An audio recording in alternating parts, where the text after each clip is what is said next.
Fernando Paulsen y nuestros panelistas e invitados son una combinación clave por la 92.9 FM. La clave me escucha.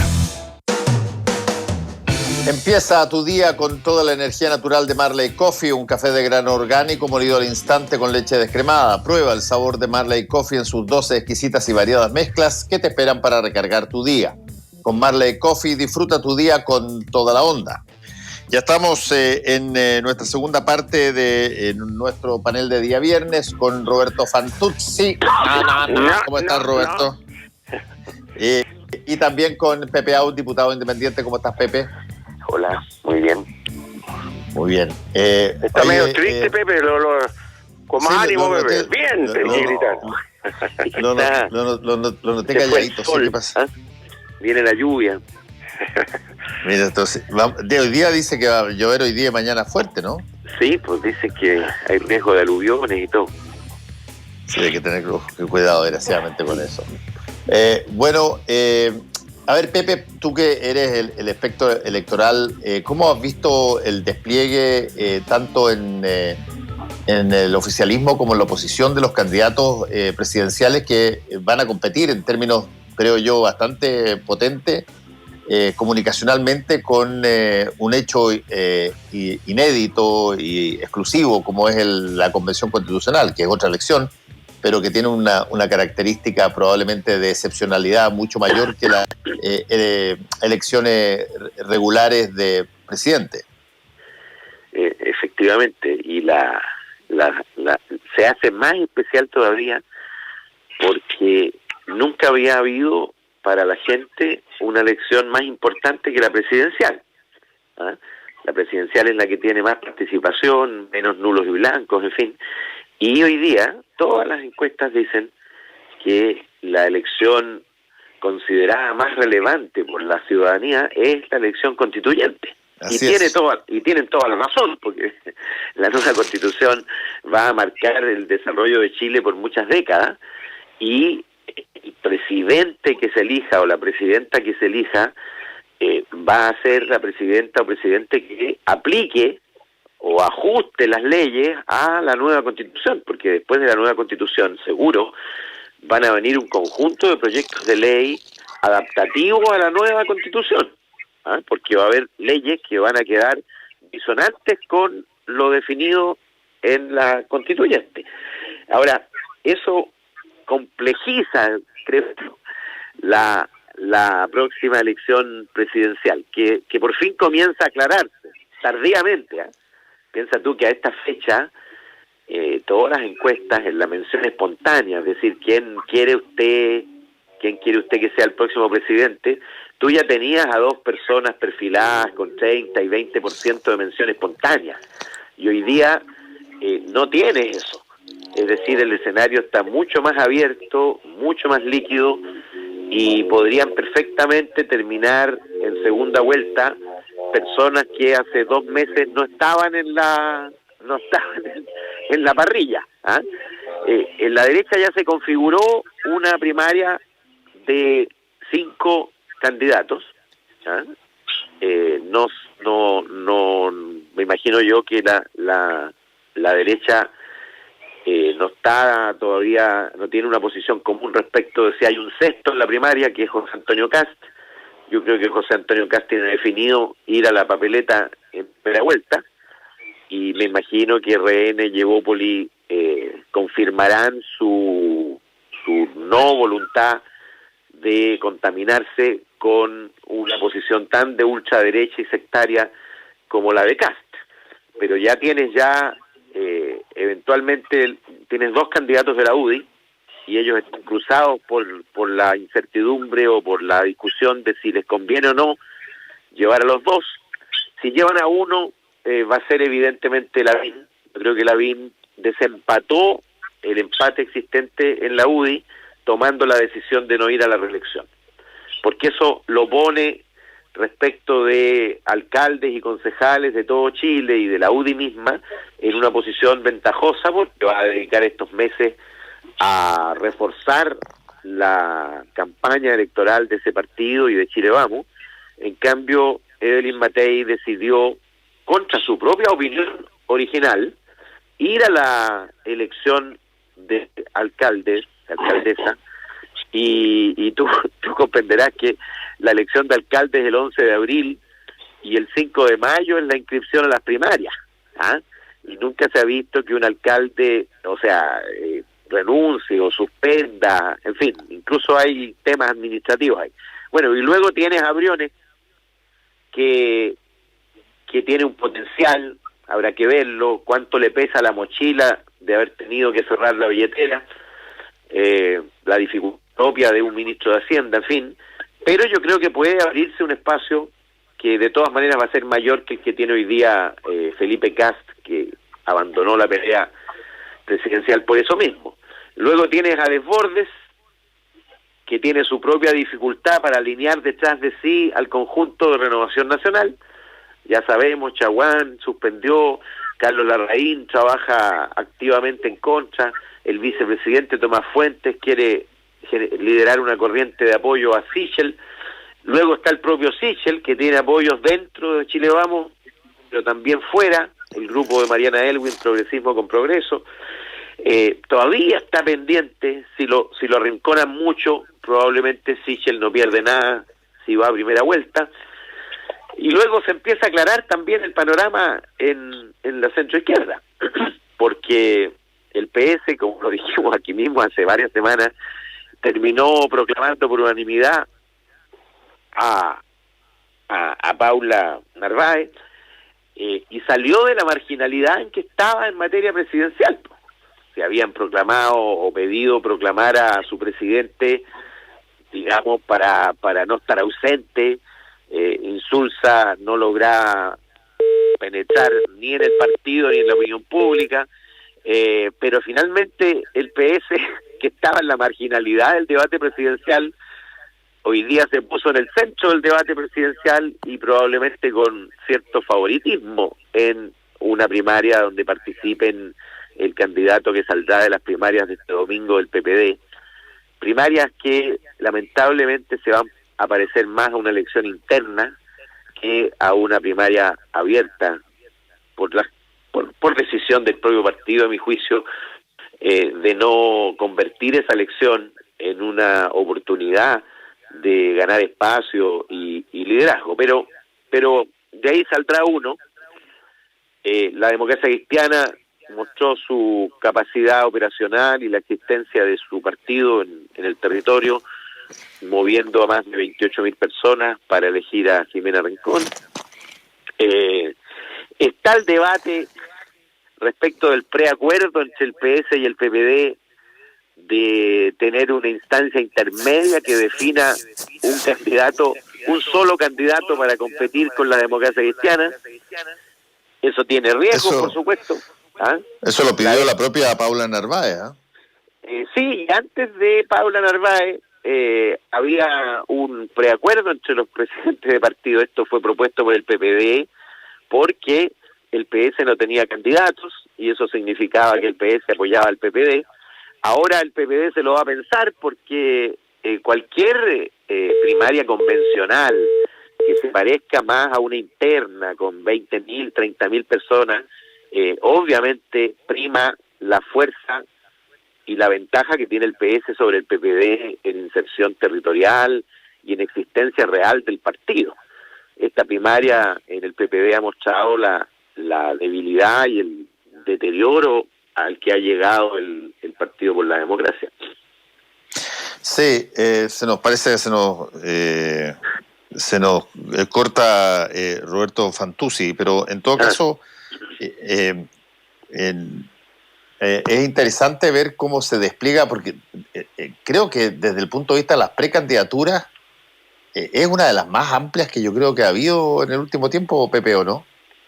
Porque tú tienes, a ver, los 5 de Chile Vamos, más José Antonio Kast, por el lado de la derecha, digamos. Después tienes la cantidad de candidatos que están en los distintos partidos, desde el Partido Radical hasta el Radical, PS, Socialista, PPD, y falta el PRO. que quiere Democracia Cristiana. a Democracia Cristiana, falta el PRO, que quiere poner a Marco Enrique está ahí la duda respecto de su situación judicial, y eventualmente Nuevo Trato, es decir, los salidos del Frente Amplio, Vlado Mirosevic, Vidal, Natalia Castillo, Exacto. en fin, tienen la decisión parece, de poner también una oferta presidencial de renovación. Sí, yo creo que es de las más amplias que yo creo que ha habido en el último tiempo, ¿no? Y más que en el último tiempo, no podría decir casi en la historia. Y tiene que ver con lo que te decía al inicio. No ha habido nunca una donde haya tal proliferación. Y esto tiene que ver con el escenario de, primero, de incertidumbre respecto de cuál va a ser el comportamiento de los votantes. Yo esa incertidumbre la veo en mis colegas respecto de sus propias reelecciones.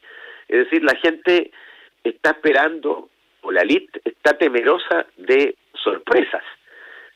¿Para qué decir los alcaldes? Que va a tener más del... Algo pasa con el micrófono aquí. Hacerse junto con la elección constituyente, va a votar tanta o más gente que en el plebiscito, y en el plebiscito, yo revisé la región metropolitana, votó más del doble que en la municipal. Entonces tú comprenderás, por ejemplo, en Maipú, la alcaldesa fue elegida con 37% de los votos, pero votaron 110.000 personas. Y ahora, en el plebiscito, y van a volver a votar, votaron 240.000. Entonces tú comprenderás que la incertidumbre de los candidatos respecto de eso, porque no son parte de su clientela, tú sabes, los alcaldes se concentran en los clubes de adulto mayor, en los clubes deportivos, en fin, y ahora se van a enfrentar a un electorado que no conocen, que muchos de los cuales no han votado nunca, y por lo tanto anda a saber tú cuál va a ser su comportamiento electoral. Yo creo que va a haber muchas sorpresas también en el ámbito municipal.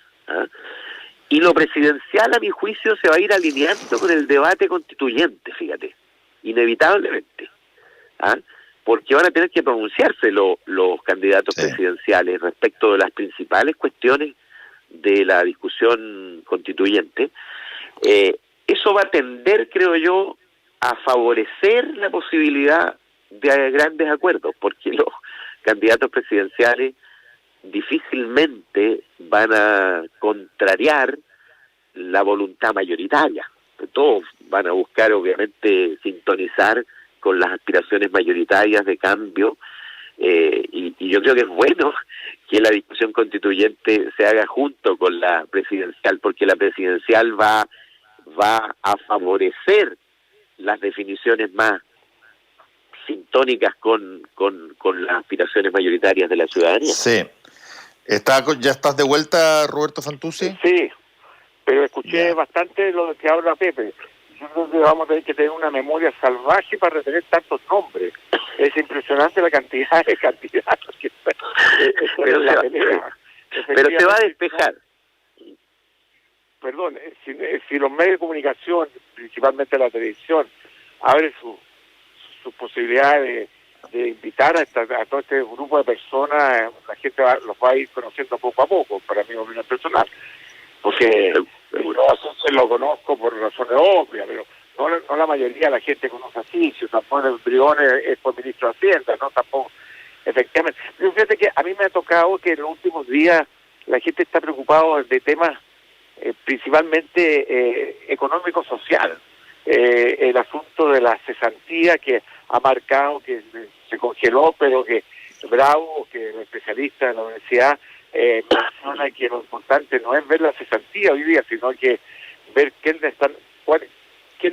porcentaje está ocupado, porque hay muchas personas que no están saliendo a buscar trabajo por razones de la pandemia también, y eso hay que sumarlo al problema social que a la larga hay que ver cómo se va a resolver, si se va a repartir nuevos bonos, no sé, efectivamente no he leído el pensamiento del nuevo ministro de Hacienda sobre esta materia.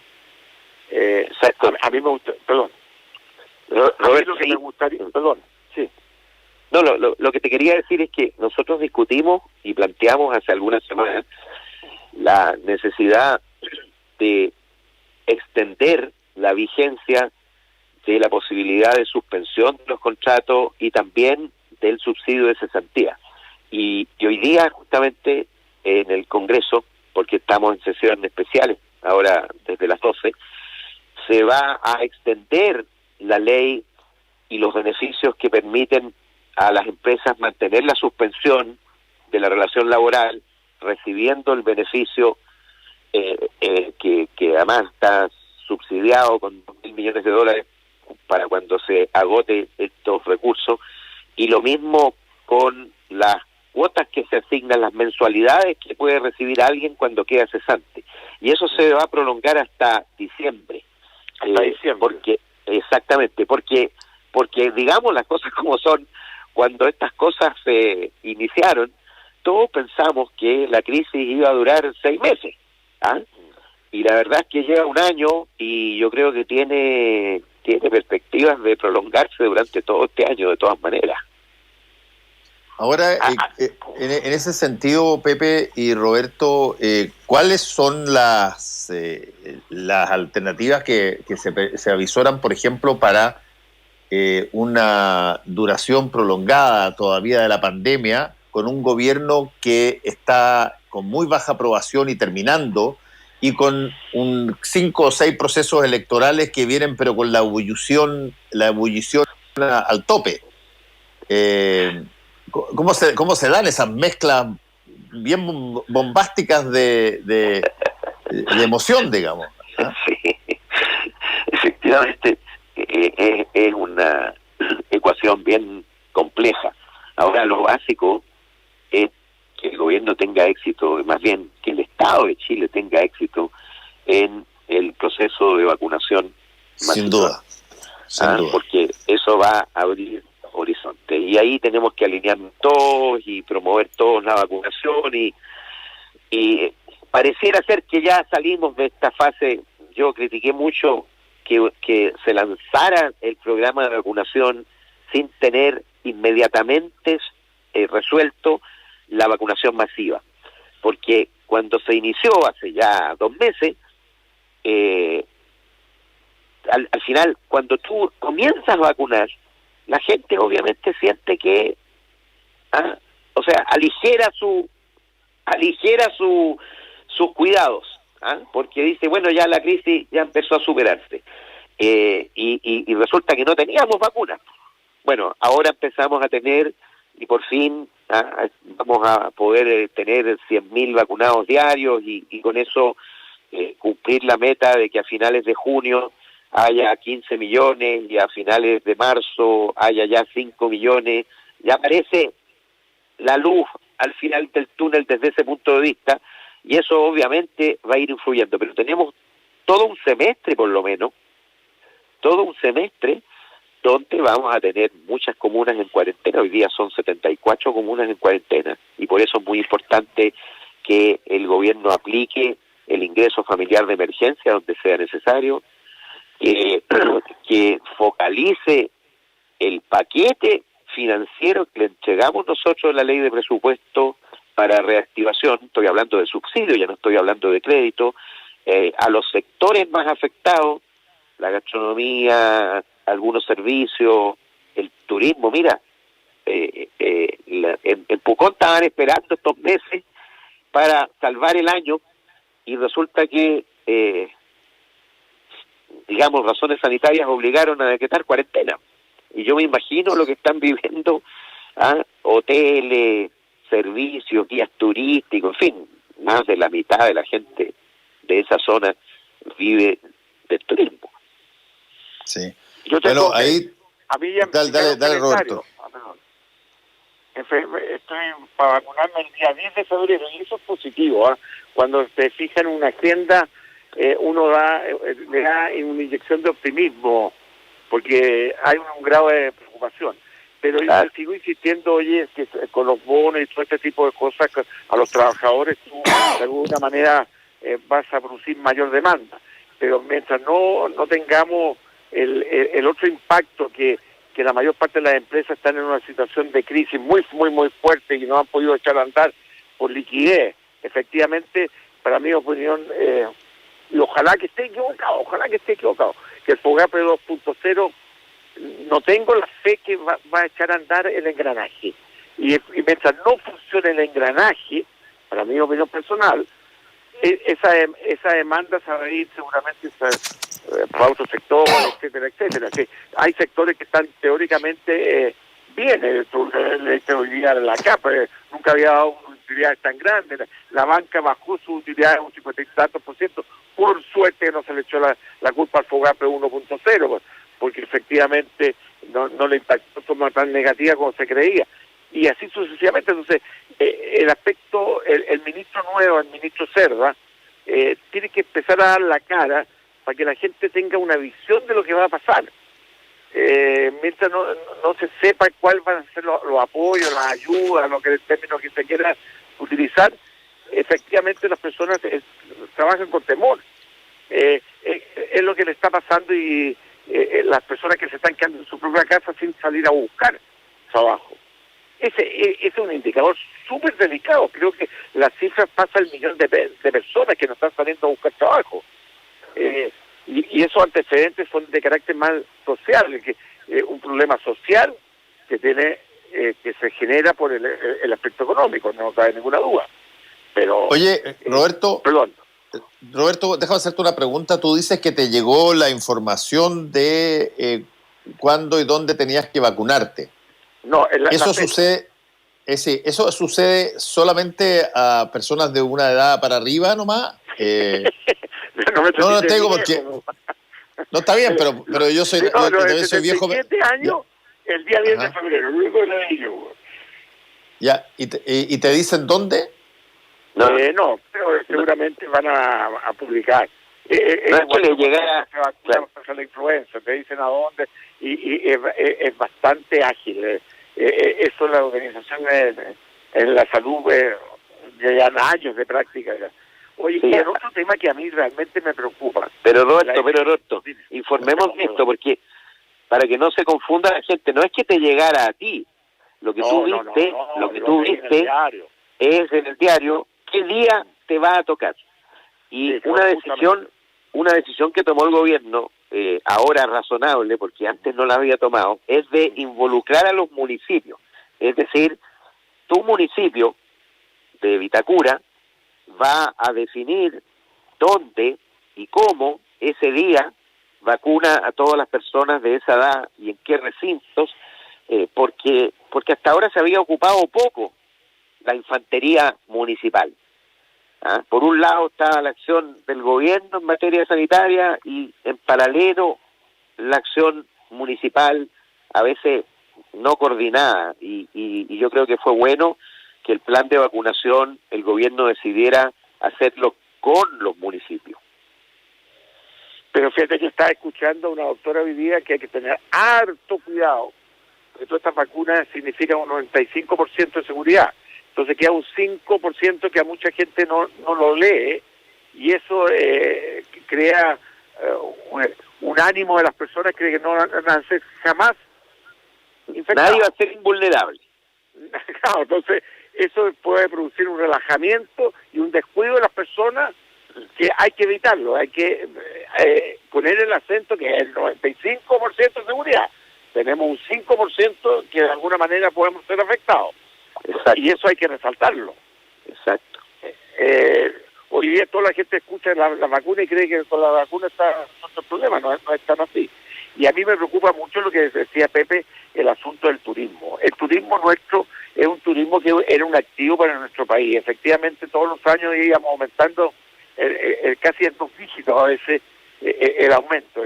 Esta caída, ¿cómo nos vamos a recuperar? Porque deberíamos estar pensando ¿qué vamos a hacer? Efectivamente, hoy día el único camino está cerrado. Primero la salud, pero también deberíamos estar haciendo los programas y yo lo he dicho en reiteradas oportunidades. Los italianos, los españoles, a mí siempre me llama la atención la cantidad de publicidad que están inyectando a los medios para que la gente siga con ese espíritu de tratar de que apenas se resuelva este problema, ir a Italia o a España. En Chile, la verdad que no tenemos los recursos para hacer una cosa así, esas campañas deben ser de alto costo, pero tenemos que estar pensando qué vamos a hacer, cómo podemos atraer los turistas de Argentina, los brasileños, etcétera, etcétera, de aquí a 1 año, 2 años más. Ahora, porque esto en un momento tiene que volver a la normalidad. no, Pero Roberto, no estamos pensando anticipadamente y estamos pensando solamente en quebrar. Lo Roberto. negativo siempre no es bueno. Roberto, el que crea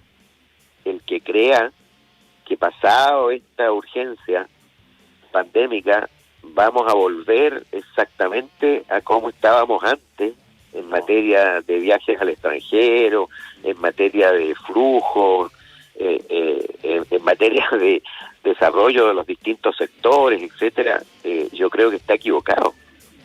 Habrá una nueva realidad. Sí, pero el turismo es otra cosa, Pepe. Donde te aseguro que el turismo va a cambiar completamente su concepto. La importancia que tenían los visitantes extranjeros respecto del turismo interno era completamente desequilibrada. Sí. Y yo creo que se va a invertir la pirámide en favor del turismo interno. Y por lo tanto, vamos a tener varios años de déficit para llegar a las cifras que teníamos de turismo externo. ¿Ah? Y por lo tanto, la clave es el desarrollo del turismo intrarregional e interregional. Pero tenemos que ser terriblemente creativos. Yo no sé si a usted le están llegando esos videos. Efectivamente uno se impresiona por la calidad, por la cultura que están inyectando, etcétera, etcétera. ¿Cómo podemos ser nosotros un país distinto?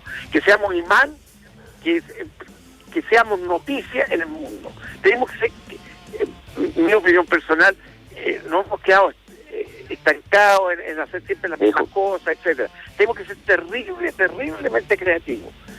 Y yo creo que esa capacidad la tenemos.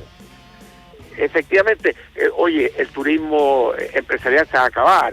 Hoy día todo se hace por Zoom. ¿Para qué voy a ir yo a una feria?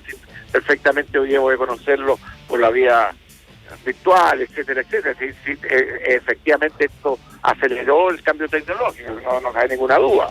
Y también la educación, sí. Las universidades van a ser distintas, etcétera, etcétera.